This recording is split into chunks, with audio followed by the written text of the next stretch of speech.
Serikali ya Burkina Faso imepiga marufuku rasmi show iliyokuwa imepangwa kufanyika wiki hii ikihusisha mkufunzi maarufu wa gym kutoka Afrika Kusini, Nkululeko Dlamini, anayejulikana zaidi kwa jina la mfalme wa squats.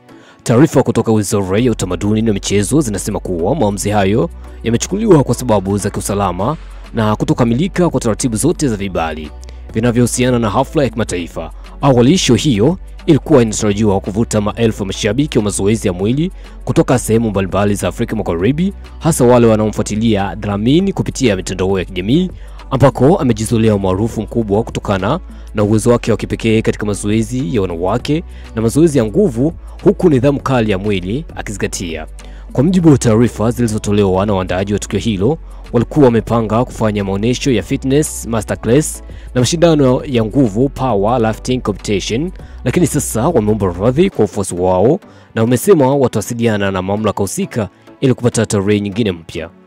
Nkululeko Dlamini kupitia ukurasa wake wa Instagram ameonyesha masikitiko makubwa kutokana na uamuzi huo, akisema alikuwa na hamu kubwa ya kukutana na mashabiki wake wa Burkina Faso kwa mara ya kwanza. Hata hivyo, ameahidi kuwa atarudi mara tu taratibu zitakapokamilika rasmi.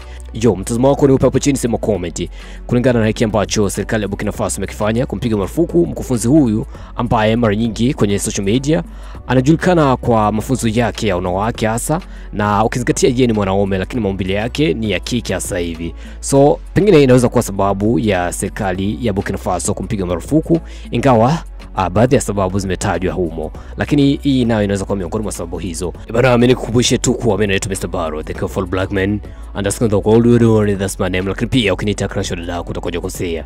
Bana, hii hapa ni Varada Online TV, lakini pia napatikana kwenye mitandao ya kijamii kama Facebook, Instagram, TikTok kwa jina moja tu la Baro TV. Unaweza kunitafuta huko, utakumetisha sana.